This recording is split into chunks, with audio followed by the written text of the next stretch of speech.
Hello नमस्ते। BIT में आपका स्वागत है। जैसे कि आप लोग जानते हैं, मैं कंप्यूटर में भी कुछ बेसिक वीडियोस लेकर आती हूं। आज मैं बिल्कुल हटकर एक नया टॉपिक लेके आई हूं जिसका नाम है tally ERP.9।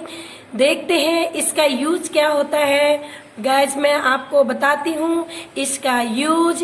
It use for accountant and financial work. आइए देखते हैं आगे इसको क्रिएट कंपनी कैसे किया जाता है।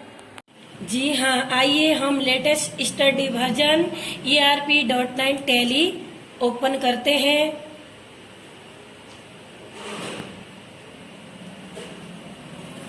जी हाँ, ये ओपन हो गया। अब हमें यहाँ पे आना है वर्क एजुकेशन, उसके बाद आना है आपका गोल्ड एजुकेशन मोड पे। उसके बाद आपको इस तरीके से आ जाता है।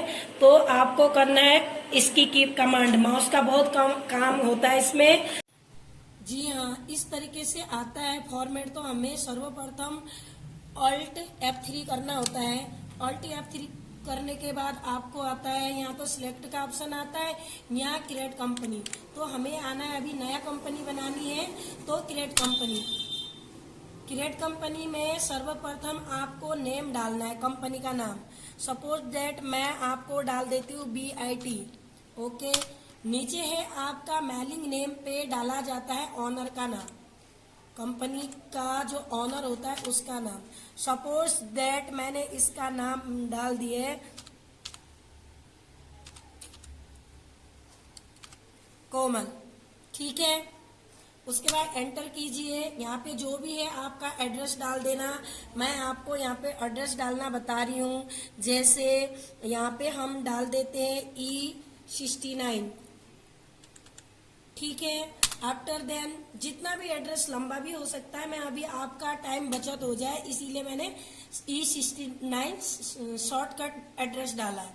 उसके बाद ये आपकी कंपनी कहाँ है, लिस्ट ऑफ कंपनी जो है ये कहाँ पे है, सॉरी लिस्ट ऑफ कंट्रीज, तो ये इंडिया में है। उसके बाद इन व्हिच स्टेट, इंडिया के किस स्टेट में, यानी कि न्यू दिल्ली। बहुत सारे स्टेट है, यहाँ पे मैं न्यू दिल्ली कर देती हूँ। तो न्यू दिल्ली साउथ का कोड मैं यहाँ पे डालती हूँ 110044। आफ्टर देन आप यहाँ पे टेलीफोन नंबर जो भी डालना है कोई भी नंबर डाल दो। ठीक है, उसके बाद ईमेल एड्रेस, आप जो भी आपका ईमेल एड्रेस है वो डाल दो। जैसे मैं अपना ईमेल एड्रेस डाल देती हूँ यहाँ पे।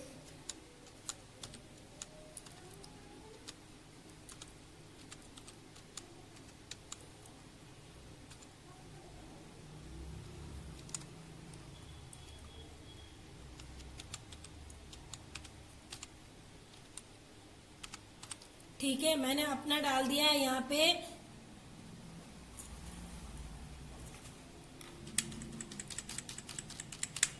ठीक है, samantbimla@gmail.com। ठीक है, उसके बाद आपको इसे एक्सेप्ट कराना है। अब यहाँ पे हम किस कंट्री में वर्क कर रहे हैं, उसकी करेंसी किस तरीके से बोली जाती है। जैसे इंडियन करेंसी को रुपीज बोला जाता है, जैसे अमेरिका में जितने भी करेंसीज है उनको डॉलर बोला जाता है। तो हमारी जो इंडियन करेंसी है वो रुपीज में होती है। उसके बाद यहाँ पे आपका अकाउंट दो प्रकार के होते हैं, एक अकाउंट विथ इन्वेंट्री, एक अकाउंट ओनली। तो हमारे जितने भी कंपनी के लेखा जोखा होते हैं वो अकाउंट विथ इन्वेंट्री में होते हैं। अकाउंट ओनली में होता है आपका सिर्फ पर्सनल लेखा जोखा। तो हम इसमें अकाउंट विथ इन्वेंट्री कहते हैं। अब यहाँ पे आ रहा है डेट, आपका आ रहा है 2841, नीचे भी यही आ रहा है। तो यहाँ पे आपको, आप जानते होंगे हमारा फाइनेंस ईयर होता है, मंथ होता है आपका मार्च क्लोजिंग, यानी कि अप्रैल 1 से जो भी कंपनियों का लेन देन है वो नया बुक स्टार्ट होती है, नया बुक से स्टार्ट होती है, नया लेन देन होता है। कंपनियों का जो लास्ट मंथ होता है वो मार्च को खत्म होता है और अप्रैल 1 से स्टार्ट होता है, इसीलिए ये आगे 411 ही रहेगा।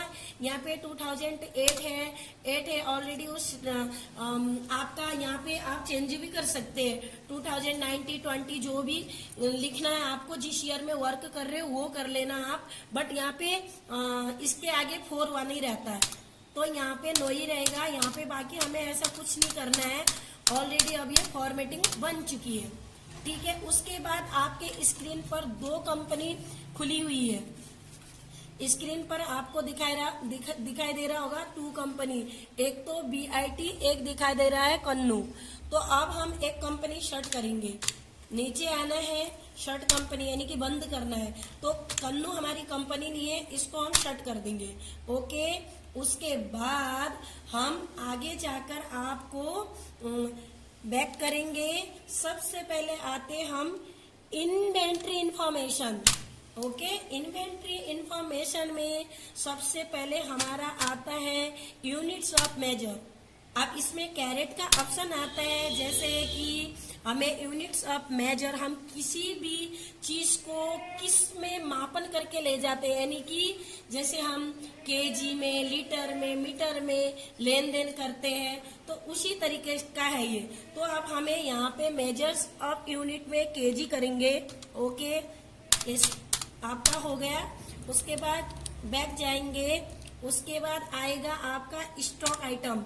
स्टॉक आइटम पे जाना है, उसमें कैरेट करना है। सपोज दैट हमें लेना है चावल, तो राइस, तो हमने राइस ले लिए हैं,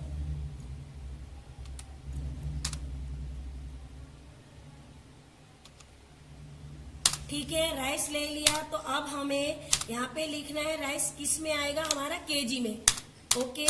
तो बाकी कुछ नहीं करना है, इजी है। उसके बाद बैक जाना है, तो आपको फिर यहाँ पे स्टॉक आइटम्स हो गए, स्टॉक यूनिट ऑफ मेजर्स हो गए। अब हमें सीधा यहाँ पे जाना है अकाउंटिंग वाउचर पे, ठीक है। अकाउंटिंग वाउचर में जाके सर्वप्रथम F6 होता है रिसिप्ट। सर्वप्रथम हमारे पास पैसे होने चाहिए, किसी भी वर्क करने के लिए सर्वप्रथम पैसे होने चाहिए। तो सर्वप्रथम Alt+C करके यहाँ पे ऑनर का लेजर बना देते हैं। ऑनर जाता है आपका कैपिटल अकाउंट में। ऑनर जो लेजर होता है वो अंडर ऑफ कैपिटल अकाउंट्स पे जाता है। तो उसके बाद इसको एक्सेप्ट करा दो। अब जब हमारे पास कहीं से पैसे क्रेडिट होंगे तभी तो हम कुछ बिजनेस कर पाएंगे। तो सपोज दैट मेरे पास आ गए 50,000, ओके, कैश आए हैं, तो नीचे कैश कर देंगे, ओके। तो अब हम इसे करेंगे परचेज, ठीक है। परचेज का की कमांड होता है F9, ओके। उसके बाद F9 करने के बाद यहाँ पे आपका आता है आपको पार्टी नेम, यानी कोई जैसे राम प्राइवेट लिमिटेड है या कुछ भी कंपनी का नाम भी डाल सकते हो। फिलहाल हम कैश डाल देते हैं, ओके। तो परचेज का लेजर आपको यहाँ पे बनाना होगा, ना तो नीचे कितना भी इंटर प्रेस करो ये होगा ही नहीं। तो यहाँ पे Alt+C करके न्यू लेजर क्रिएट होगा। परचेज लिखना होगा आपको, purchase AC account, purchase account के अंदर जाएगा। ये लेजर भी हमें प्रॉपर याद होने होंगे, तब जाके हम टैली कर पाएंगे, नहीं तो नहीं कर पाएंगे अकाउंट का वर्क। परचेज अकाउंट के अंदर जाता है। आफ्टर देन यस कीजिएगा। अब जो हमने उधर लिस्ट बनाई थी वो यहाँ पे शो कर जाएगी। तो आप कोई भी एनी की प्रेस करो, कोई भी की प्रेस कर दो, कोई भी की प्रेस कर दो। यहाँ पे आपका राइस दिख रहा है। अब राइस की क्वांटिटी है सपोज दैट 50 kg, अपने आप आ जाएगा। पर केजी हमें 60 रुपीज है, तो टोटल अपने आप कैलकुलेट हो जाएगा। तो उसके बाद हमें इसे एक्सेप्ट करा देंगे। तो इससे आगे मैं आपको दूसरी वीडियो में बताऊंगी। एक बार मैं इस बेसिक को और क्लियर कर दूंगी। आपकी समझ में नहीं आया तो आपकी समझ में जो चीजें नहीं आएगी आप कमेंट सेक्शन पे जाके कमेंट्स कर सकते हैं। तो उससे मेरा कोई फायदा नहीं होता, कोई मुझे पैसे नहीं मिल रहे। बस ये लॉकडाउन के चलते मैं घर में बैठी हुई हूँ, तो मैं सोच रही हूँ कुछ न कुछ करती रहूंगी। आपका मेरा भी नॉलेज बढ़ता रहेगा और किसी को सीखने को भी मिल जाएगा। तो आप जितना लाइक और कमेंट्स अच्छे करोगे तो मेरा हौसला बना रहेगा। Okay, bye bye.